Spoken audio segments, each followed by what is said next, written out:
Good morning, students. Welcome back to your maths class. How are you all? I hope you all are fine. Students, today we are going to start chapter number 3, Understanding Quadrilaterals. So, let's start with some definitions.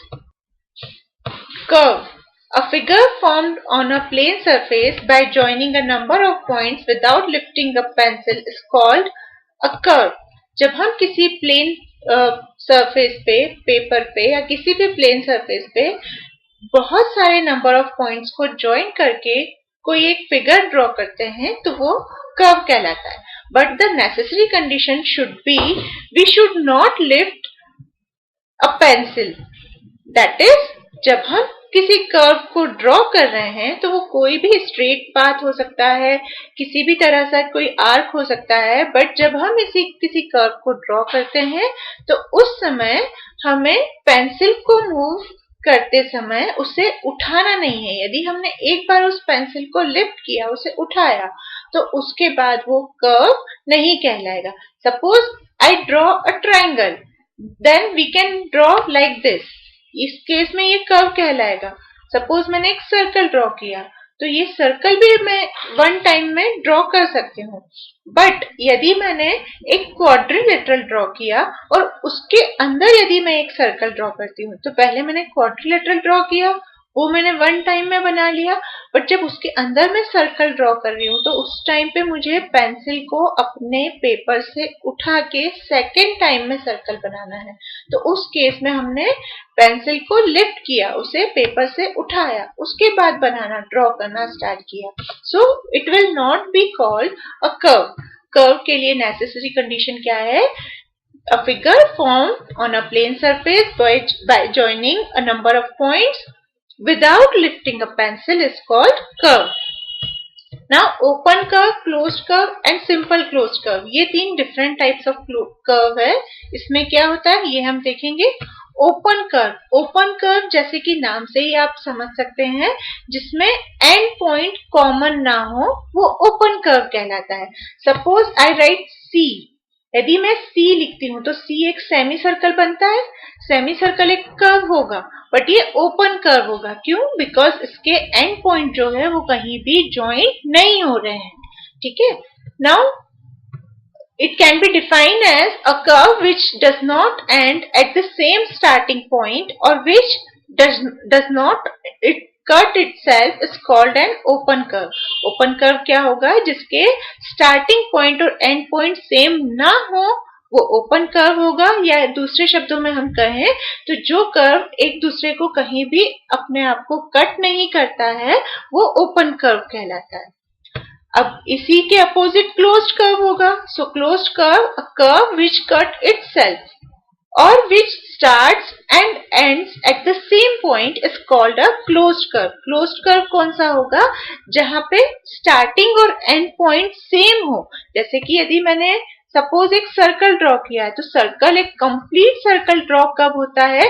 जब हम pencil को starting point से start करते हैं और उसका and point वापस starting point हो जाता है, तब सर्कल कंप्लीटली ड्रॉ होता है. तो ये एक सर्कल जो होगा एक क्लोज्ड कर्व कहलाएगा because it has same starting and and point. या मैं सपोज एक इस तरह से क्रॉस ड्रॉ करती हूँ. यदि इस तरह से क्रॉस ड्रॉ किया है तो भी एक क्लोज्ड कर्व है. क्लोज्ड कर्व क्यों है? क्योंकि यहाँ पे स्टार्टिंग एंड पॉइंट सेम नहीं है. बट जब हमने इस तरह से क्रॉस ड्रॉ किया है तो यहाँ पे एक फिगर जो अंदर बन रहा है वो क्लोज्ड है. और या हम यूं कहें तो ये जो कर्व बन रहा है वो एक दूसरे वो अपने आप को ही कट कर रहा है. वो अपने आप को कट कर रहा है. A curve which cut itself, then it is called a closed curve. Now simple closed curve. Closed curve और simple closed curve में क्या डिफरेंस है? जब कर्व खुद को, सेम फिगर को कट करके आगे बढ़ता है तब वो सिर्फ क्लोज्ड कर्व कहलाता है. और सिंपल क्लोज्ड कर्व कब होगा? जब उसके स्टार्टिंग और एंड पॉइंट सेम होते हैं. A closed curve called a simple closed curve which does not intersect itself. मतलब कि ये intersect नहीं करता है. Simple closed curve कैसा कर्व होता है? एक simple geometric shape like triangle, quadrilateral, circle, hexagon, pentagon, ये सारे जो शेप्स हैं ये सिंपल क्लोज्ड कर्व में आते हैं। सिंपल क्लोज्ड कर्व क्यों है? बिकॉज जब हम इन्हें ड्रॉ करते हैं तो इनका स्टार्टिंग और एंड पॉइंट सेम होता है, पर ये आपस में मतलब ये सेम फिगर को ही इंटरसेक्ट नहीं करते, ये खुद को इटसेल्फ इंटरसेक्ट नहीं करते हैं, तो ये सिंपल क्लोज्ड कर्व कहलाते हैं। Now move to the next point, polygon. A polygon is a closed figure bounded by three or more line segments such that each line segment intersects exactly two other points or vertices as shown in the following figure. आप इन figures को देखिए, इन figures में आप क्या देख रहे हैं? आपको यहाँ पे क्लोज्ड फिगर दिख रहे हैं बाउंडेड बाय 3 और मोर देन 3 लाइन सेगमेंट्स। ठीक है, 3 या 3 से ज्यादा लाइन सेगमेंट से बने हुए क्लोज्ड फिगर को हम पॉलीगॉन कहते हैं। A closed figure bounded by 3 और मोर 3 लाइन सेगमेंट्स। ठीक है, 3 या 3 से ज्यादा लाइन सेगमेंट से बने हुए क्लोज्ड फिगर को हम पॉलीगॉन कहते हैं। In which each line segment intersects exactly two other points or vertices. अब जैसे कि आप इस लाइन को देख रहे हैं तो ये लाइन एग्जैक्टली दो पॉइंट को इंटरसेक्ट कर रही है, इसका स्टार्टिंग पॉइंट एंड पॉइंट। इस लाइन को भी आप देखेंगे तो ये एग्जैक्टली इन दो पॉइंट को इंटरसेक्ट कर रही है। यदि इस लाइन सेगमेंट को देखेंगे तो ये इन दो लाइन सेगमेंट को, और यदि इस लाइन सेगमेंट को देखेंगे तो ये इन दो पॉइंट्स को इंटरसेक्ट कर रही है। तो क्लोज्ड फिगर जो कि 3 या 3 से ज्यादा लाइन सेगमेंट से बना हुआ शेप होता है वो पॉलीगॉन कहलाता है। In this figure you can see there are different types of polygon. यहाँ पे अलग अलग टाइप के पॉलीगॉन आपको गिवन है। Now classification of polygons. जैसे कि हमने पॉलीगॉन की डेफिनेशन में पढ़ा 3 or more line segments, 3 या 3 से ज्यादा लाइन सेगमेंट से बने हुए क्लोज्ड फिगर को हम पॉलीगॉन कहते हैं। तो जब यहाँ पे 3 या 3 से ज्यादा लाइंस हैं तो उसके अकॉर्डिंग क्लासिफिकेशन ऑफ पॉलीगॉन भी पॉसिबल है। हम according to number of sides या according to number of vertices we can classify polygons. A polygon is said to be a triangle, quadrilateral, pentagon, hexagon, heptagon, octagon, nonagon, decagon, etc. according as its number of sides or vertices is 3, 4, 5, 6, 7, 8, 9, 10, etc. up to n respectively. यानी कि यदि किसी polygon में number of sides and vertices 3 हैं तो वो triangle कहलाता है। यदि नंबर ऑफ साइड्स या वर्टाइसेस 4 है तो वो क्वाड्रिलेटरल कहलाता है। नंबर ऑफ साइड्स 5 है तो पेंटागन, 6 है तो हेक्सागन, 7 है तो हेप्टागन, 8 है तो ऑक्टागन, 9 है तो नोनेगन एंड 10 है तो डेकागन। इस तरह से according to number of sides we can classify the polygons. Number of sides के अकॉर्डिंग हम पॉलीगॉन्स को नाम देते हैं, अलग अलग डिफरेंट नेम्स देते हैं। Now the next topic is diagonals. The line segments joining any two non-consecutive vertices of a polygon is called its diagonal. Diagonal क्या होता है? वो line segment जो polygon के किन्हीं भी दो नॉन कॉन्जर्वेटिव वर्टाइसेस को ज्वाइन करता है वो लाइन सेगमेंट डायगोनल कहलाता है।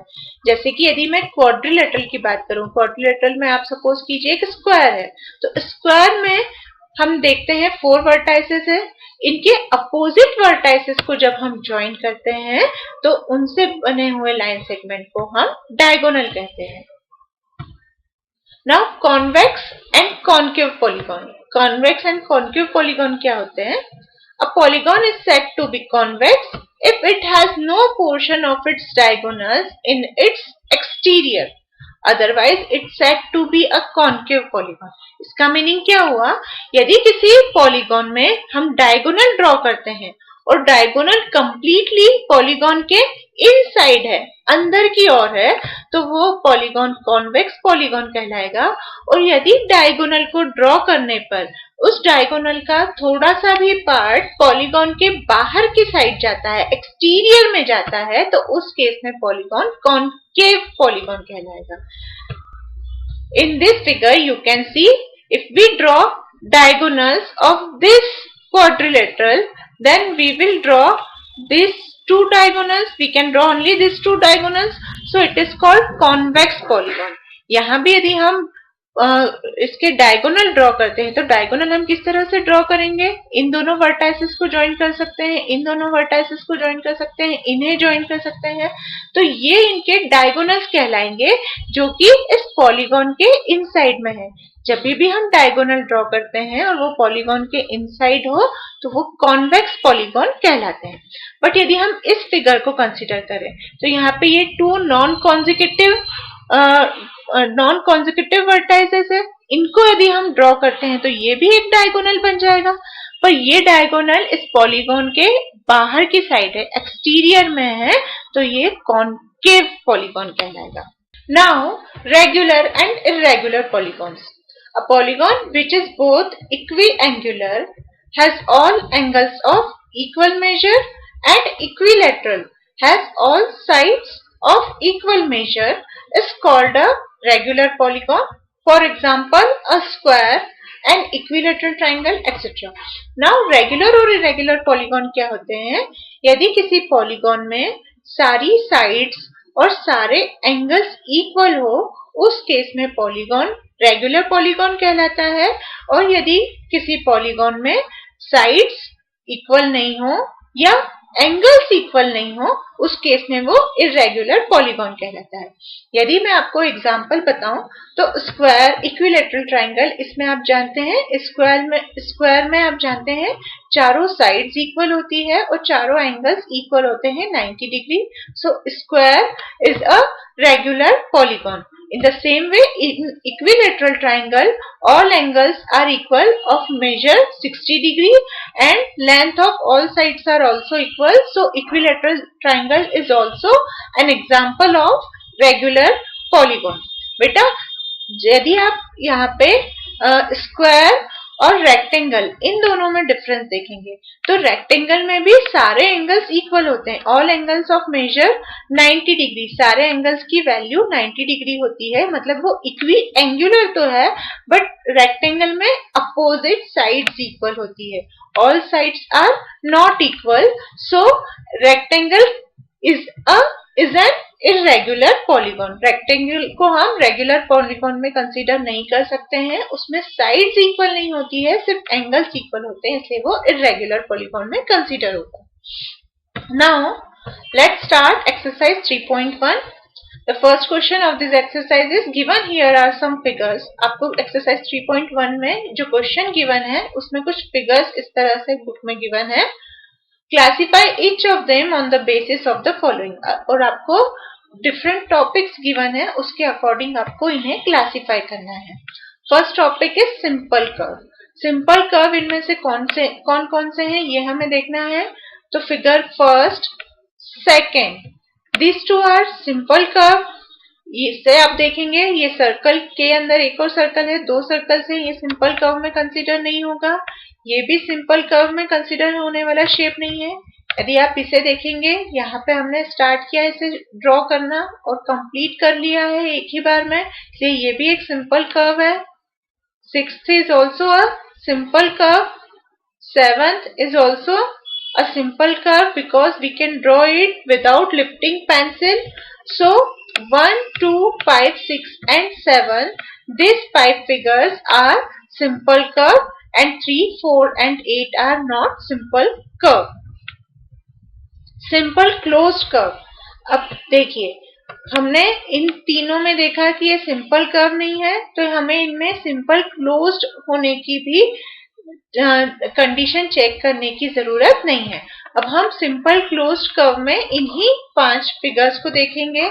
ये भी क्लोज्ड फिगर है, ये भी क्लोज्ड है, closed, closed and closed. All this 5 are closed figure. So simple curve में भी हमने 1, 2, 5, 6, 7 को क्लासिफाई किया है और सिंपल क्लोज्ड कर्व में भी हम 1, 2, 5, 6 एंड 7 ही कंसीडर करेंगे because all this 5 are simple curve as well as closed curves.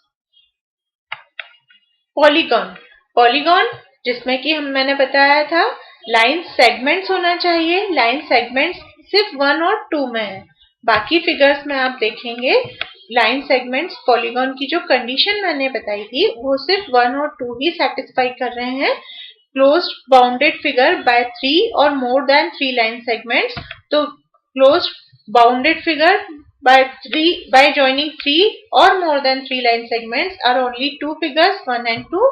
So in polygon we will write only first and second. Convex polygon. अब पॉलीगॉन सिर्फ फर्स्ट और सेकंड है, तो कॉन्वेक्स और कॉन्केव वाली कंडीशन हम इन दोनों में ही चेक करेंगे. हमें रिमेनिंग फिगर्स में कॉन्वेक्स या कॉन्केव है या नहीं ये चेक करने की जरूरत नहीं है, because all these are not polygon. So we will not check the remaining condition of polygon in this figures. Now convex. Convex में मैंने आपको बताया था diagonal should be inside the figure. आप इसमें देख रहे हैं क्वाड्रिलेटरल में आप यहाँ पे जब डायगोनल ड्रॉ करेंगे तो डायगोनल इस फिगर के अंदर ही बनेंगे, तो ये कॉन्वेक्स में होगा. So figure 2 is convex polygon. और यदि आप इस फिगर की बात करते हैं तो यहाँ पे non consecutive vertices are these two, and when we join them a diagonal can be formed, and this diagonal is outside this polygon, so it is a concave polygon. So figure first can be considered as concave polygon. Now the next question is how many diagonals does each of the following have? आपको 3 different shapes given है, 3 different polygon given है और इन polygon में कितने diagonals बनना possible है ये आपसे पूछा गया है. First figure is a convex quadrilateral. एक कॉन्वेक्स क्वाड्रिलेटरल बनाना है आपको, तो हमने इस तरह से एक क्वाड्रिलेटरल ड्रॉ किया है और ये कॉन्वेक्स क्वाड्रिलेटरल है जिसमें कि डायगोनल्स अंदर की साइड ही बन रहे हैं. अब कितने डायगोनल्स हम ड्रॉ कर सकते हैं? एक तो हम इन अपोजिट वर्टाइसेस को ज्वाइन करने पे AC डायगोनल बना रहे हैं और इन अपोजिट वर्टाइसेस को ज्वाइन करने पर BD डायगोनल बना रहे हैं. So there are 2 diagonal in this quadrilateral. There are 2 diagonals in a convex quadrilateral. इस क्वाड्रिलेटरल में सिर्फ 2 ही डायगोनल बनना पॉसिबल है. So 2 diagonals are there. A regular hexagon. Regular hexagon का मतलब क्या है? जिसमें कि सारी साइड्स इक्वल हो. हेक्सागन में 6 साइड्स वाला पॉलीगॉन जिसमें कि all 6 sides are equal and all 6 angles are also equal. हमने इस तरह से एक रेगुलर हेक्सागन ड्रॉ किया. इस रेगुलर हेक्सागन में अब कितने डायगोनल्स बनना पॉसिबल है? तो सबसे पहले हमने सारे डायगोनल्स ड्रॉ कर लिए. ए से हम B और F में डायगोनल ड्रॉ नहीं कर सकते हैं, बट C, D और E इन तीनों में डायगोनल्स ड्रॉ कर सकते हैं क्योंकि ये कॉन्जिक्यूटिव वर्टाइसेस है. कॉन्जिक्यूटिव वर्टाइसेस में डायगोनल बनना पॉसिबल नहीं है. नॉन कॉन्जिक्यूटिव डायगोनल्स को ड्रॉ करके जितने भी नॉन कॉन्जिक्यूटिव वर्टाइसेस को ड्रॉ करके जितने डायगोनल्स बनना पॉसिबल है हम सबसे पहले वो ड्रॉ करेंगे. तो पॉइंट A से यदि हम स्टार्ट करते हैं तो ये फर्स्ट, सेकेंड, थर्ड. अब पॉइंट B, वर्टाइसेस B से हमने डायगोनल बनाना स्टार्ट किया तो हम B को A और C से ज्वाइन नहीं कर सकते हैं. E, F और D इन तीनों से हम ज्वाइन कर सकते हैं. तो 3 डायगोनल्स हमने ड्रॉ कर चुके हैं. ये 4th, 5th एंड 6th. अब हम C वाले वर्टाइसेस पे आएंगे. तो C में हम C को B और D से नहीं ज्वाइन कर सकते हैं.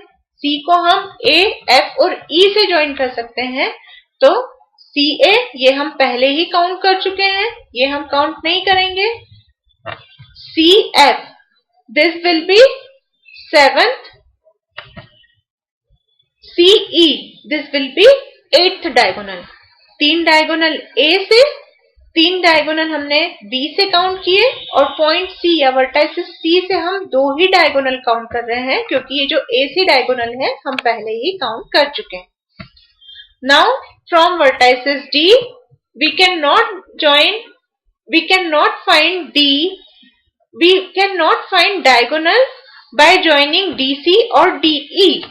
So we will draw diagonals DB, DA and DF. But we will not count DB and DA because we have counted them previously. हमने पहले ही इन दोनों डायगोनल्स को काउंट कर लिया है, इसलिए हम DB और DA को वापस काउंट नहीं करेंगे. हम ओनली DF को काउंट करेंगे. So 3 plus 3 6, 6 plus 2 8, 8 plus 1 9. Now from vertices E, we can join EA, EB and EC. But all these three diagonals are counted previously. हमने E से 3 डायगोनल्स बनाए, बट ये तीनों डायगोनल हम A, B और C से जब काउंटिंग कर रहे थे तो हम इन्हें काउंट कर चुके हैं. From point A or vertex F, we can draw diagonals BF, CF and DF. But again we cannot count them because we have counted them previously. जब हमने B से, C से और D से काउंट किया था तब हम इन डायगोनल्स को काउंट कर चुके हैं, इसलिए हम इन दोनों के वर्टाइसेस को काउंट नहीं करेंगे. So the number of vertices in regular hexagon are 1, 2, 3, 4, 5, 6, 7, 8 and 9. There are 9 diagonals in a regular hexagon. The third figure is a triangle.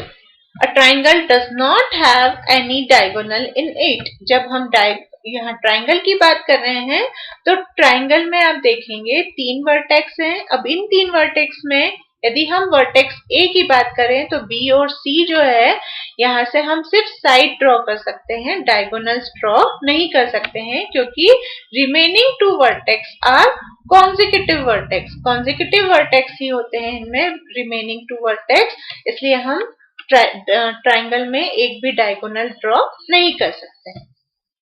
Now the fourth question of this exercise is examine the table. आपको एक table given है, इसे आपको examine करना है. Each figure is divided into triangles and the sum of the angles deduced from that. हर एक figure को क्या किया है, ट्राइंगल्स में डिवाइड किया है.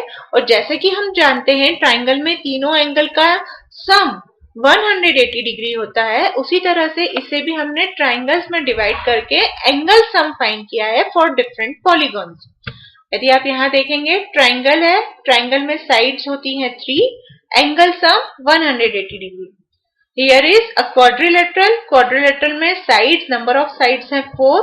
यहाँ पे 2 ट्राइंगल्स बन रहे हैं और 2 ट्राइंगल्स बन रहे हैं, इसलिए एंगल सम कितना होगा 2 into 180 डिग्री. एक ट्राइंगल में एंगल सम 180, दूसरे ट्राइंगल में भी angle sum 180, so 2 into 180 that is 360 degree होता है. यहाँ पे इस पेंटागन में आप देखेंगे 5 साइड्स हैं, 3 ट्राइंगल्स फॉर्म हो रहे हैं, तो इन 3 ट्राइंगल की वजह से एंगल सम कितना हो जाएगा 3 into 180. यहाँ पे हेक्सागन बन रहा है, इस हेक्सागन में कितने ट्राइंगल्स फॉर्म हो रहे हैं 1, 2, 3 and 4. 4 ट्राइंगल्स फॉर्म हो रहे हैं, इसलिए एंगल सम होगा 4 into 180. सो यदि हमें किसी भी पॉलीगॉन में एंगल सम फाइंड करना है तो एंगल सम फाइंड करने के लिए हम क्या करते हैं, उसे नंबर ऑफ ट्राइंगल्स में डिवाइड करते हैं. और नंबर ऑफ ट्राइंगल्स में डिवाइड करने के बाद हम जितने ट्राइंगल्स में वो डिवाइड हो सकता है उसमें 180 का मल्टीप्लाई कर देते हैं, तो हमें एंगल सम मिल जाता है. अब ये तो आपने एक जो नंबर ऑफ साइड्स कम है उसके लिए एक तरीका ढूंढ लिया, बट इसके लिए एक और सिंपल वे है. जैसे कि यहाँ पे आपको 2 ट्राइंगल्स मिल रहे हैं. 2 ट्राइंगल्स कब मिल रहे हैं, जब नंबर ऑफ साइड्स 4 है. तो यहाँ पे हमने ये कैसे निकाला, 4 minus 2 equal to 2. यहाँ पे नंबर ऑफ साइड्स 5 है और नंबर ऑफ ट्राइंगल्स मिल रहे हैं 3. तो अब ये 3 कहाँ से आया, 5 minus 2 that is 3. यहाँ पे नंबर ऑफ साइड्स है 6 और ट्राइंगल्स फॉर्म हो रहे हैं 4. वो कैसे आया, 6 minus 2 that is 4. 4 minus 2 2, 5 minus 2 3, 6 minus 2 4.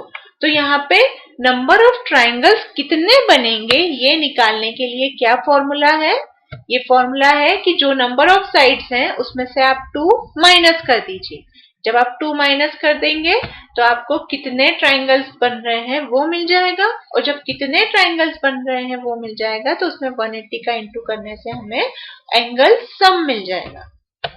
So in the question you have given some sides and you have to find out the angle sum. आपको इस क्वेश्चन में इस टेबल के अकॉर्डिंग, आपको जो टेबल गिवन है उसके अकॉर्डिंग आपको नंबर ऑफ साइड्स गिवन है और उस नंबर ऑफ साइड्स के अकॉर्डिंग पॉलीगॉन में एंगल सम कितना होगा वो आपको फाइंड करना है। तो यहाँ पे सबसे फर्स्ट में आपको नंबर ऑफ साइड्स 7 गिवन है, तो 7 साइड्स वाले हेप्टागोन में एंगल सम क्या होगा ये फाइंड करने के लिए हम क्या करेंगे, 7 माइनस 2, यहाँ भी मैंने आपको बताया नंबर ऑफ साइड्स में से 2 माइनस करके 180 का इंटू करते हैं। सो 7 minus 2 into 180, 7 minus 2 that is 5 and 18 5 are 90. So the angle sum is 900 degree. If the number of sides 8, number of sides यदि 8 है तो उस केस में हम 8 माइनस 2 इंटू 180 करेंगे and 8 minus 2 into 180 that is 6 into 180, 18 6 108 होता है। सो 1080 degree that is 1080 degree. If the number of sides are 10 in a polygon, then the angle sum in that polygon will be 10 minus 2 into 180, यानी कि एक डेटागोन में number of sides कितनी होगी, 10 minus 2 into 180 that is 8 into 180 equal to 1440 degree. If the number of sides are n, यदि किसी polygon में n number of sides है तो n नंबर ऑफ साइड्स वाले पॉलीगॉन में एंगल सम होगा n minus 2 into 180 डिग्री। तो angle sum find करने के लिए पॉलीगॉन में एंगल सम फाइंड करने का एक जनरलाइज्ड फॉर्मूला जो है वो है n minus 2 into 180 degree, where n is the number of sides of that polygon.